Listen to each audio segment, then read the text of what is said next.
Salut, bienvenue sur ma nouvelle chaîne. Ravi de vous rencontrer. La sciatique est une douleur qui survient quand le nerf sciatique est irrité. La douleur peut être intense et durer plusieurs jours, au point d'empêcher la personne d'exercer ses activités quotidiennes normalement. La douleur sciatique peut apparaître dans le bas du dos et se développer jusqu'à l'arrière des jambes, et peut parfois même atteindre la pointe des pieds.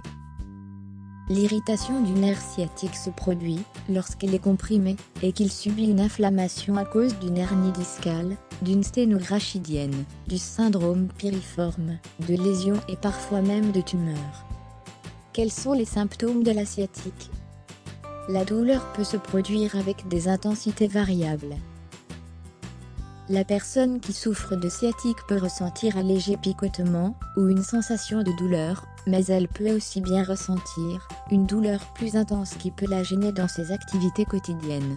De façon générale, cette douleur apparaît de façon intense sur le côté, bien que certaines personnes peuvent ressentir une douleur au niveau de la jambe ou du bassin, ou éprouver un engourdissement dans d'autres zones du corps. La douleur de la sciatique peut s'aggraver au bout de quelques jours, surtout si la personne fait des efforts inappropriés. Cette douleur intense se ressent notamment quand on marche, ou on s'assoit, la nuit, après avoir toussé ou éternué, entre autres. Le lait d'ail, pour soulager la sciatique. Le lait d'ail est un remède naturel comportant de nombreux bénéfices pour la santé. Il est très efficace pour combattre les vers, ainsi que pour soulager la sciatique. Ce traitement alternatif peut vous aider à réduire l'inflammation du nerf sciatique, et agit comme un analgésique, pour réduire la douleur qui peut vous empêcher de mener une vie normale.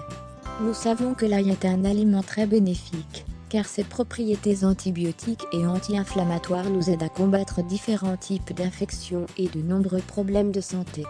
C'est donc l'occasion de préparer un puissant remède à l'ail qui vous aidera à réduire notablement la douleur de la sciatique, et vous apportera plusieurs bienfaits contribuant à l'amélioration de votre qualité de vie. Ingrédients: 4 gousses d'ail, 200 ml de lait végétal, coco, amandes, noisettes. Préparation: écrasez les gousses d'ail avant de mettre le lait végétal à chauffer sur un feu moyen. Une fois que le lait végétal commence à chauffer, ajoutez l'ail écrasé, et laissez cuire quelques minutes, tout en mélangeant, afin de ne pas laisser bouillir. Retirez la casserole du feu, laissez refroidir un peu, et ajoutez du miel selon votre goût. Il est recommandé de boire au moins 200 ml de lait d'ail par jour, pour obtenir de bons résultats. Autre bienfait du lait d'ail. Le lait d'ail est également un remède puissant pour soigner les problèmes de digestion et la constipation. Il est très efficace pour se débarrasser des parasites intestinaux.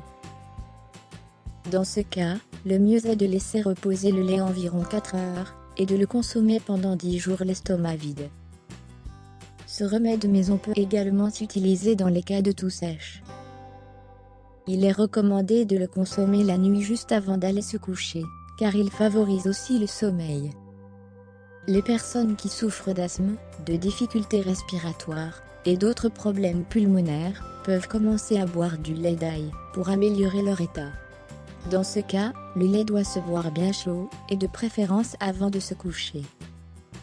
Si vous souhaitez commencer un régime, pour perdre du poids, et que vous avez un plan d'exercice, pour accomplir votre objectif, le lait d'ail peut être un grand allié pour vous. L'ail est un aliment qui aide à activer le métabolisme, et à brûler les graisses. L'idéal est de le consommer cru, mais si vous n'appréciez pas le goût, vous pouvez le consommer avec du lait végétal. La consommation de lait d'ail vous apportera de l'énergie, et renforcera votre système immunitaire grâce aux propriétés antibiotiques de l'ail. Il éloigne également les infections causées par les virus, les champignons et les bactéries. Si vous trouvez cette vidéo utile, partagez-la et abonnez-vous à la chaîne ci-dessous. Au revoir et à bientôt dans la vidéo suivante.